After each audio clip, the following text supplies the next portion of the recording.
Wisdom. What? If we're being strictly honest about things, when it comes to the intelligence.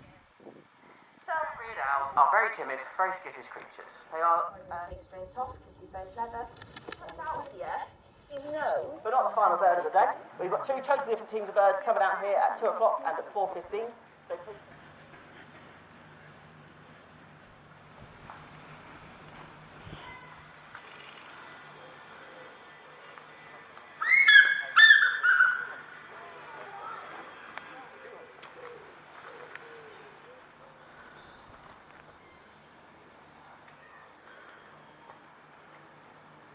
These guys are a migratory species. You're going to find them in Europe and Asia during almost any of our other birds.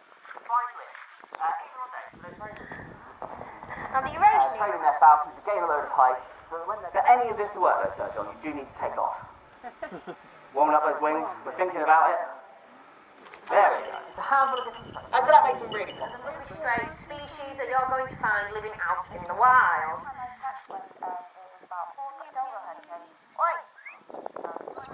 Well, I've actually got 3 black kites, but 2 of them are cello and ukulele.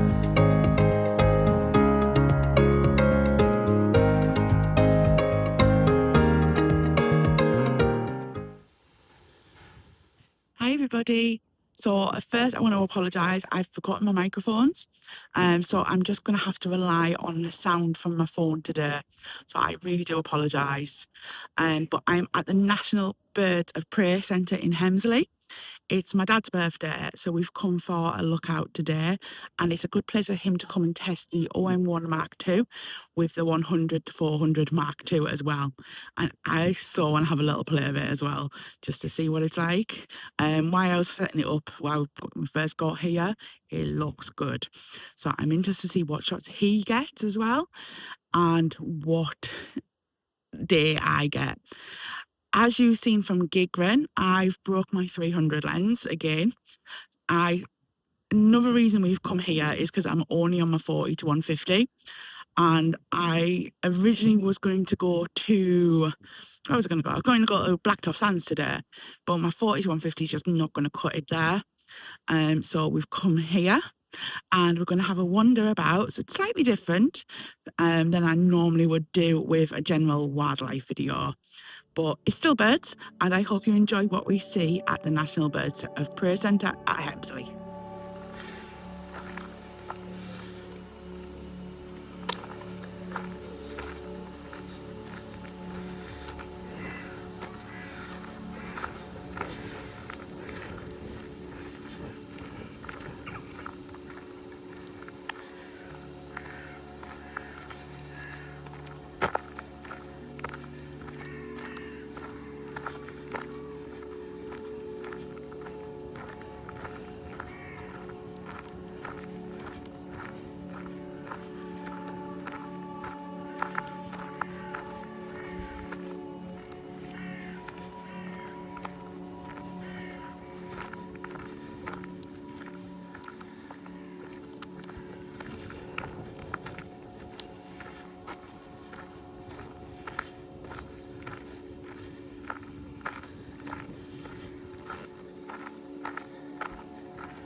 So she's definitely on the more experienced side of things.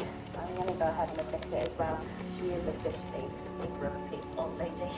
It's 190 grams of pure fury. That's all right, though. She very much deserves it. And a long old flight career. What diets do they have? Stuff like that. So, so she's very sharp and pointy. Incredibly sort of steep side of the beak. She has what we like to call toenail teeth. And these little notches, just so we can notch the beak. That's something really important. Firstly, while the falcons fly at high speeds, it allows the air to actually go into their nostrils rather than passing right over. But more specifically, built for high-speed aerial pursuit. It's really ineffective.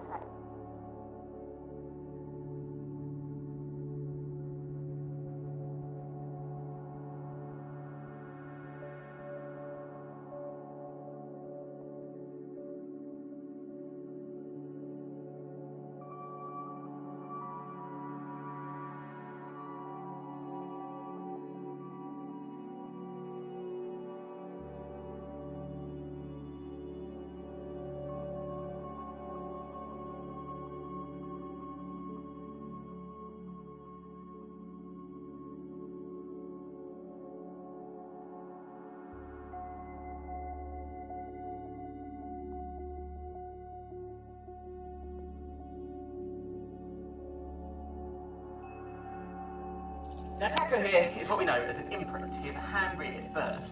Now generally, we much prefer the birds here at the centre to be parent-reared wherever possible, raised by their natural parents. Occasionally, if the natural parents aren't up to the job, we can also use foster parents. So for example, we currently have a pair of steppe eagles who are just finishing up raising a young Stella sea eagle for the year. But sometimes, for a variety of different reasons, we do also need to hand-rear them. Parent-reared owls are very timid, very skittish creatures. They are near on impossible to do any real level of training. So if they're going to come out here and represent their species, like young Taco here, then we do hand-rear them. And they grow up to be super confident little birds instead. I did suspect it was probably going to be the last time. I spent the evening wandering around my living room.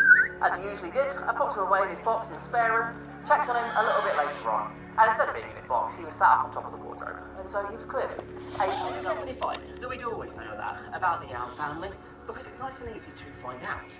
Because we don't need to see them hunting lots of different things, we just need to find their pellets. Now I'm sure some of you guys will be familiar with owl pellets. A lot of people dissected them when they were at school. And actually, all raptors produce a pellet of some description. Just in most of them, it's just a load of fluff. When an eagle regurgitates its pellet, it's going to be a load of fur and feather, things that there's no point in digesting. I don't get any energy back. But you're not really going to be able to tell what it used to be. But the owl family, their digestive system is a bit different. So they also...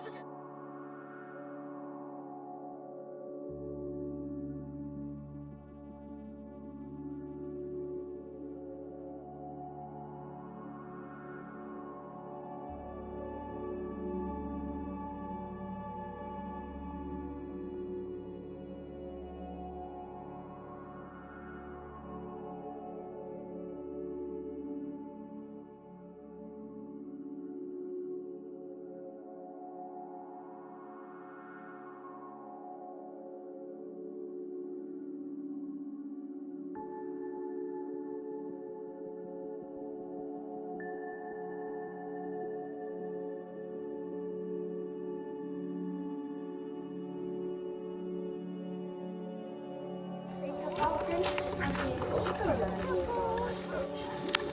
Right, now that we're down here, I'll pop that hood off and we'll get cracking. What boy you are. You're going to run down. Very good. He's probably going to take straight off because he's very clever. A chance to win the game. I see you. You're trying to hide in the trees then to catch me. So it allows him a chance to win the game.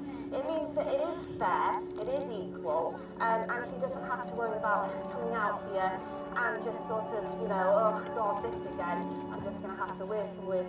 There's no way for me to ever possibly win against him. This is rubbish and boring. Oh, he's using the trees. He likes to do this, to try and catch you out. He'll hide in the trees, then pop out in some random place like, ha, there he is. So, each time he comes out here, he knows. Here he comes. Now, this part is going to be a lot closer than over you. So, his flight pattern is going to change a lot now that we're into dependency while in return for my law. And that just means that I can keep my distance from him. He can come to me when he is ready. And it's all very, well, again, rewarding. It means that I get my law back voluntarily. So I'm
It's Denali.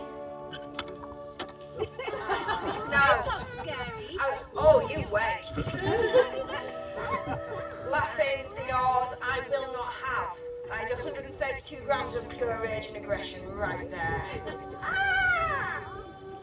Now, obviously not. The reason that Denali here comes down in his box, and I've asked you guys to stay sat down, is because you may notice he's on the rather small side of things. Good boy. Being on the smaller side of things, these guys primarily take insects and bugs. That was an alarm call, you're looking up at the sky. What have you seen? I mean, your eyesight is much better than mine. So bugs and insects make up about 90% of these guys' diets. But they will take slightly larger things if needs be. Things like small rodents and sometimes even beyond visitors. You're all aware, but he's ignoring you. I mean, I fully believe that if one of these guys ever came down and tried it on with you, you would beat them up something rotten. You're only little, but you're fierce. Aww, two-bird demo! Because they've got a Sabina, the Greek goddess of wisdom. But if we're being strictly honest about things, when it comes to the intelligence scale of birds, owls aren't actually considered to be particularly high up there. But don't let that make you judge them. These guys know exactly what they need to know in order to survive. And half the time, I'm thoroughly convinced that makes their lives a whole lot simpler than ours. You know it's the end, don't you? Yeah, so he also knows that what happens now, a bit of food gets thrown into his box. And he also knows if he's quick, he can grab that bit of food, run out with it, and then a second bit of food will somehow magically appear. Are we going in today? Are we staying in today? Oh, yeah, we're ready for home today.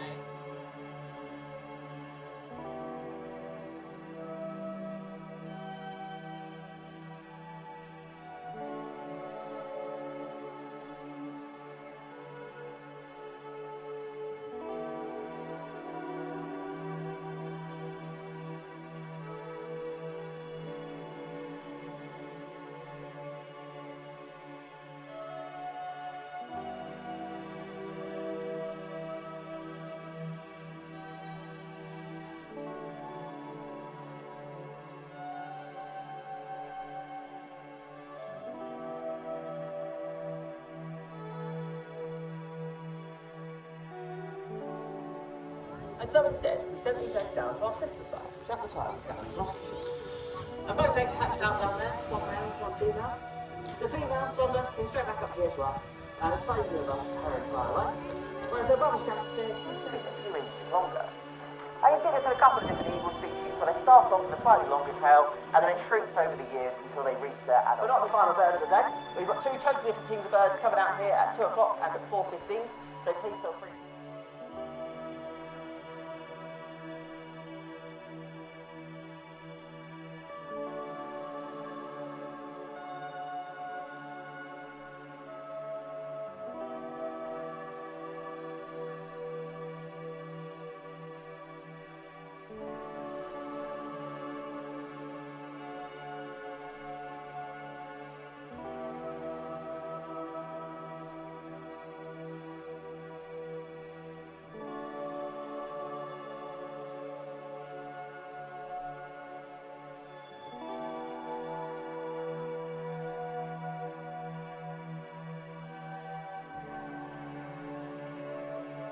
So we've just watched the first flying display. That was really, really cool. I feel like I've got such a good picture of the last eagle that came in. He came and stooped, and it was coming in at 45 miles an hour. And I've caught it with its talons out, coming to land. However, the light isn't great here for looking at the pictures on the back of the camera. So I don't know if I have got it or haven't. It looks very close, so fingers crossed it is in focus, but it looks really, really good, what I can see of it. So we're gonna have a little walk around now because we've got about an hour to kill before the next one. So we're gonna go and do the hawk walk now, and then we'll go to the next flying display, and then we'll do the bigger birds after that. So I will fill you in a bit.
So we're just having a wander around the birds now.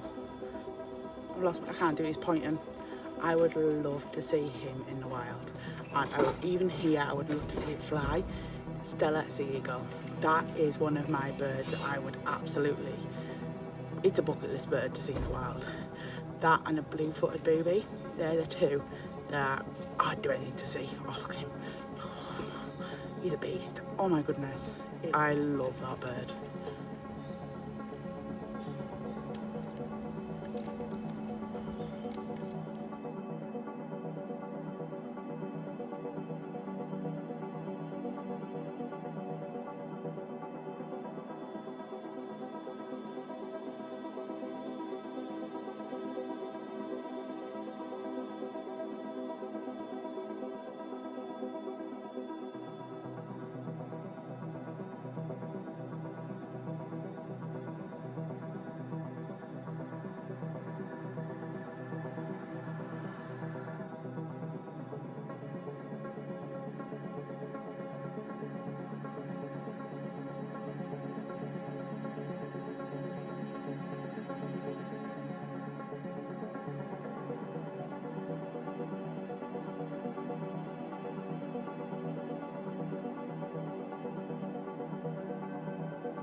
So we are back at the flying display now for the second flying display of the day. We got here early so we can sit and have our lunch before everybody else comes down. But we are here. I really want to see the Stella Sea Eagle fly today. I don't know if I do fly it or not, but oh, that would be a dream. It's an absolutely beautiful bird. I can't get over how beautiful it is. I've seen, I think, it once here before, but that's only the second time I've ever seen a Stella Sea Eagle. And oh, they're absolutely beautiful. But we're going to wait for the second display, and then we're going to do the rest of the aviaries. So I will speak to you in a bit.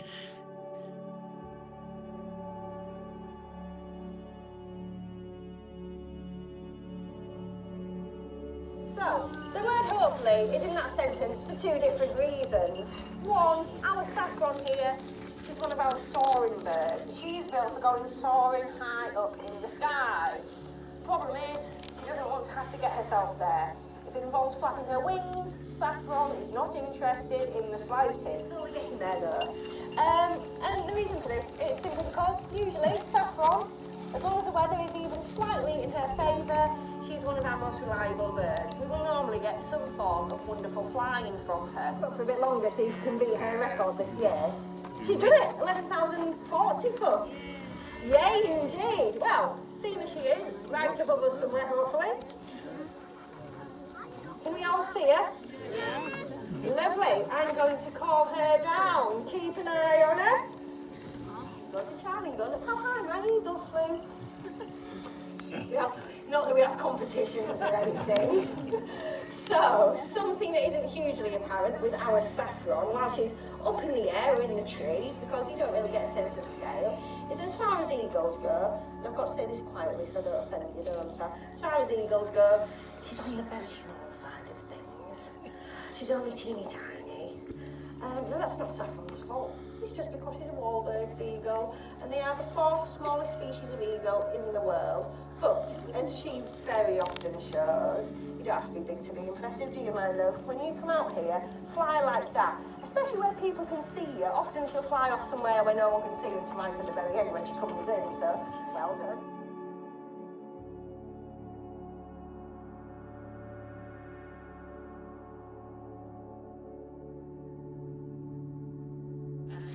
Because, well, actually, much like this one, she has a bit of an interesting habit. Kazukiya, she thinks that an adequate and appropriate place to sit is people's heads. So if she comes like blasting towards you, please don't panic. She's going to land really gently on your head. Don't touch her, don't move. I'll come and get her. I'm on falcon retrieval duty. They just have no sense of safety. Right off the top. So, will you clear off, please? Thank you. These guys are a migratory species. You're going to find them in Europe and Asia during the spring and summer months. And as it cools down in the autumn, you make a massive trek. A heck of a journey for them, but with teeny tiny birds, they've got fast metabolisms, and so it's much easier to keep that metabolism going and keep yourself appealing. They seem to be appearing for a little bit longer as well, so that's super cool. And hopefully, at some point, it might be possible that we'll end up with our own little migratory population here in the UK, and it's safely on me to fly the next bird. Thank you very much, everyone.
Instead, took himself off round the corner over there, and one of the noisier birds in their aviary. During all of that time, we've definitely still had the odd instance of him disappearing round the corner, and a lot of those times I do think it was just because it's an old habit at this point.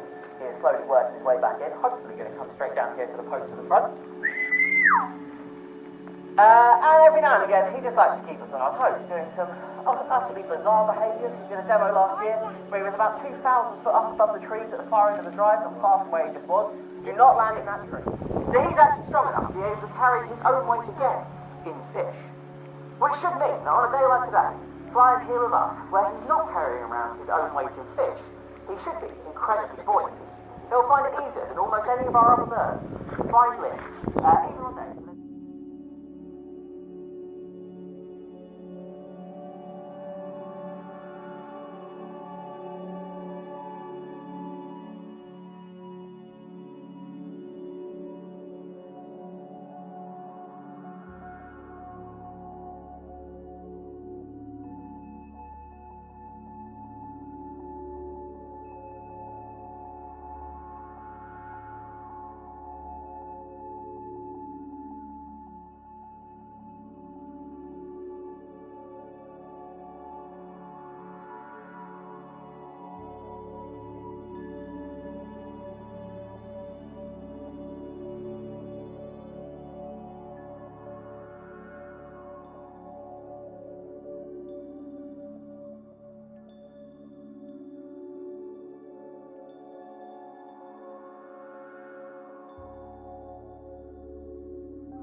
Bigger. We have the great grey owl, which is the tallest owl in the world. Thank you, Mr. Man. Good boy. From the top of its head to the... You've just knocked it off. Yeah, honestly. Hey. You are beauty, you are grace. Good boy, thank you. Talk back to me. So, yes, the great grey owl, tallest owl in the world, from the top of its head to the tip of its tail. But the overall largest species of owl is Blackiston's fish owl. Now, if you ever get a chance to see one of those, you're incredibly lucky. They're considered to be one of, if not the, rarest owl in the world. Whatsoever, have you? It's good job, you're beautiful. There you go, well done. Now, the Eurasian eagle owl, like Harley here, these birds are nowhere near as rare. You find these owls living right across Europe, over into Russia and parts of Asia. And they did used to be a native species living here in the UK. We used to have these owls living in our woodlands and forests, but they sadly died out a few hundred years ago due to human persecution. Good boy. After that, a gentleman pulled up at the International Centre for Birds of Prey in his car. And in the boot of his car, there was a great big cardboard box. And what was inside of it, the cardboard box? Well, of course, it was a great big Harley, because why wouldn't it be? And apparently what had happened was this chap was out walking his dog, came across Harley walking along the office. The sweetest temperaments. And it's no secret here at the centre that I have the biggest soft spot for this owl. I absolutely adore him. Love of my life, aren't you, darling? Maybe even more so than my husband, time will tell. But I stand by my opening statement. As far as owls go, Harley is a very, very sexy boy. And you'll be pleased to know he thinks you guys, well, you guys aren't so bad yourselves.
And this is all to do with a common problem with flying falcons or any of our high-flying birds, is how do you ask a bird to go and fly up nice and high? You would think that that's a fairly natural thing that they'll just do. Let them go, that's what they're going to do. But that is really not the case. Birds are very motivated by one thing in the world, and that is their food. All they want from us is their dinner. All of these birds would be more than happy to come out here, be put on that post, be handed all of their food, and then head back inside having never flapped their wings. And so what we've always got to try and do is make sure that the birds don't just spend all of their time sat next to us staring at this bag, waiting for their dinner. Cody's job here, our main objective, is to make sure that at the end of all this, that parachute and lure are on the ground and not in one of the trees around here. And you shouldn't look too closely at some of the trees around here, because you will find some of our parachutes up there. And so Cody's going to take it up and out over the parkland, over that way, and once it's at a decent height, then we'll take this hood off. So she's got to be quite careful of the wind and which way it blows, so that as he's coming down with it, again, it's all going away from those trees. But it's quite commonly used by guys training their falcons to gain a load of height, so that when they're going out hunting grouse, he's worked out where that drone is. Now we haven't got massively high for today, so we're just getting him back into the swing of things, because for a little bit we did break the drone, and it's just come back from being repaired, and so we're just making sure that he's nice and happy to go up and grab it still. He's had a few days off demo, he's been doing really, really nicely, and whilst we're regaining that height, he might as well come back on demo so you guys can see him at it. Now it's at a height where he's not going to be able to just fly in a dead straight line to go and grab that lure. What he needs to do is take himself off, probably head off in one of the directions behind us, go and gain a bit of height, and then come in for his attack. For any of this to work though, Sir John, you do need to take off. Warming up those wings, we're thinking about it. There we go, but mark. So as much as we can, we try and avoid lowering that drone and just give it a bit of a wiggle about in the air. Falcons out in the Middle East love flying Geo falcons, and they're generally bred.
So we're just having a quick coffee stop now, before the 4:15 fly. That second fly was really, really good. We had the African fish eagle. Oh, I got to see them in South Africa, but not obviously that close, and that was really, really good to see. I really like the I can't remember which ones were. Red-footed falcons?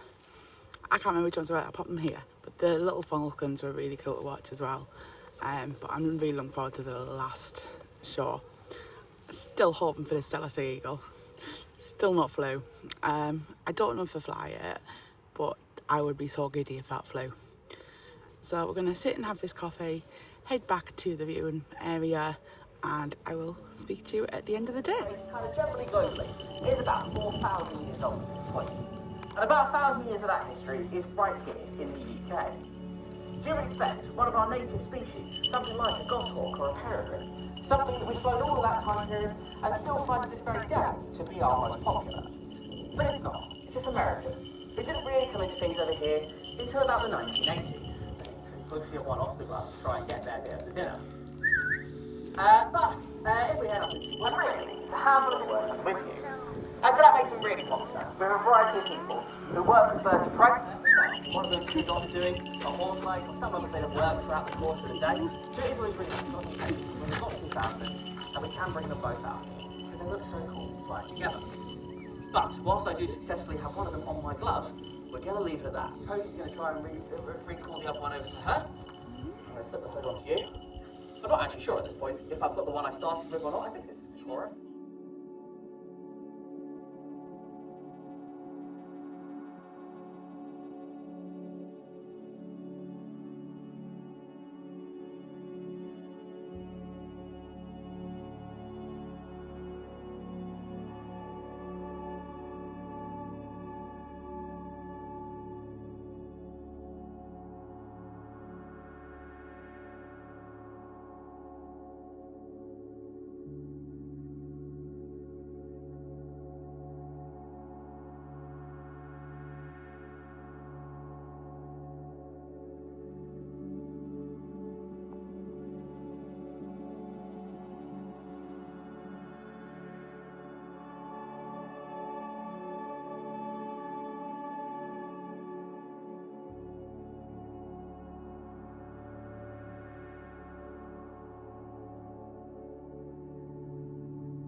However, you often have other ideas about this, don't you? And she quite often will jump down and come from a wander amongst the benches with you guys. If she does, please ignore her. She'll get herself sorted and she'll choose somewhere that she thinks is much better for her. Try your best to help them. It's like working with toddlers sometimes. It really is. There we go, gorgeous girl. Up there. Well done. I'm not sure how she's going to do today. It's not particularly windy. She normally likes a little bit of a wind. So if we can have not so much landing in trees, I will love you forever. Here at the centre, it's not what we're about. What we want to be showcasing are the lovely strange species that you're going to find living out in the wild. However, we make an exception, shall I? Okay. So what me and Turbo are about to do, we're going to play a game. And that game is called Catch the Lure. Now the lure is a bit of leather that I am currently swinging around my head like a loony. And there are rules to this game. I win if I make it to the end of the demonstration without her doing that. And she has all kinds of tricks up her feathery little sleeve to try and catch me out. One of them being what she's doing now, disappearing behind the trees into the valley for a few minutes. Oh, they're amazing bits of natural engineering, aren't you? You're awesome. As humans, we can usually put up with somewhere between 5 Gs up to around 9 Gs, at which point we start to black out, we pass out because our bodies aren't built to withstand those kinds of physical pressures.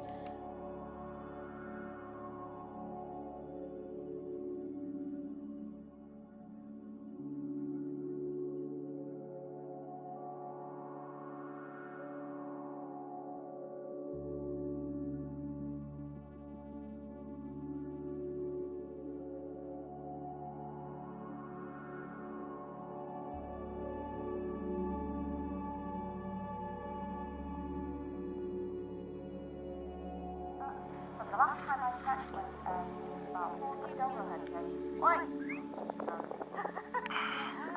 It's actually the last time I checked, which was about 5-6 years ago when it was 4,000, so that's good. But unfortunately, they have this number one, the shape of his face. So that beautiful heart-shaped face that barnyards have is not just there to make them look beautiful. It does achieve that. So what it's actually there to do is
about 5 days at this point, so he is very early on in his career.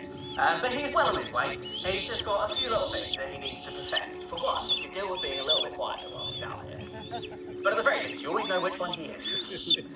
Now, the reason why I fly the kite in this style, well, there's 3 reasons for it. One, makes my life a lot easier. What I don't want to do is call one bird down to my glove and have 5 of them try and land on me all at the same time, because they're not all going to stick. Second reason is it looks really cool. That's quite important. And then the main reason is it recreates their natural style of hunting. So you might be familiar with the kite family. We of course have our native red kite here in the UK. And the kites largely are scavengers. For most species around the world, about 60% of their wild diet consists of carrion. But that other 40%, where they do have to catch it and kill it for themselves, this is what gets them to fit into that bird of prey family. Because the common definition of a raptor or a bird of prey is they are a predatory bird that catches and kills with their feet. That's what links all the different birds here at the centre together. But they don't necessarily have to catch anything particularly big. These guys can go after stuff the size of kind of large rodents or small lizards, but they're actually largely insectivores. They like going after things like dragonflies and locusts and crickets. Small little bugs that whiz around in big swarms that they can dive through again and again until they've caught enough to fill themselves up. Then got 2 black kites. Well, I've actually got 3 black kites, but 2 of them are cello and ukulele, who are 4 years old and brothers with one another, and very good at what they do too. And then that noisy one over there. About 10 years ago, the people decided they were actually 2 different species. But the black kite is one of the most worthless. Pick up flaming sticks, fly to a part of the forest that's not on fire yet, and drop it to light even more flames and get more and more prey running out of the fire. Which I think we can all agree is not only quite impressive, but a bit terrifying as well, isn't it? Kites are setting fire to things. And the really concerning part of all of that is that kites are social creatures. As I'm showing you here, they learn from each other's behaviour. And so whilst that black kite crosses over with the yellow-billed down in Africa, they do also cross over with our native red kite in Europe. So basically, what I'm saying is if you haven't been to a forest recently, you should really go check them all out before the kites burn them all down. Whatever you do the rest of your day, I hope you have a good one. And thanks very much for coming today, guys.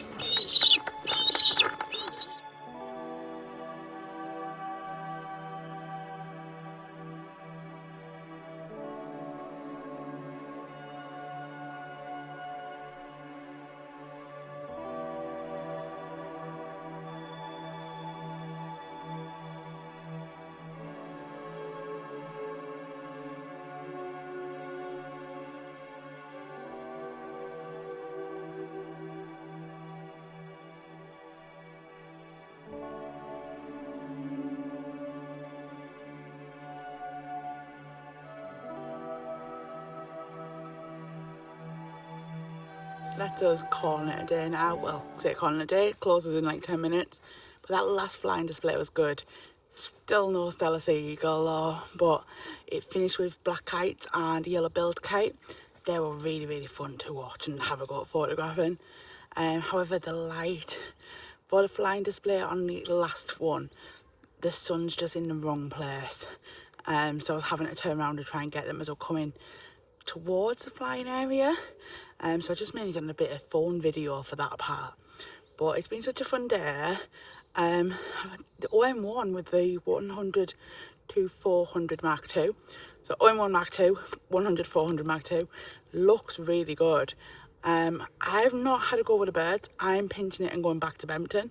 I've managed to get a day back off so I can go to Bempton. So that's where I'm going to head next, back to Bempton, test the 100 to 400 Mark II and see how it is. Because I used to have a 100 to 400 Mark I, so I would be interested to compare the two. But so we've had a fab day here, but I will speak to you for my next video from Bempton Cliffs, and I will see you later. But remember, if you like these videos, please like and subscribe. It means a lot to me as a channel. And you can buy me a coffee at buymeacoffee.com/alimali.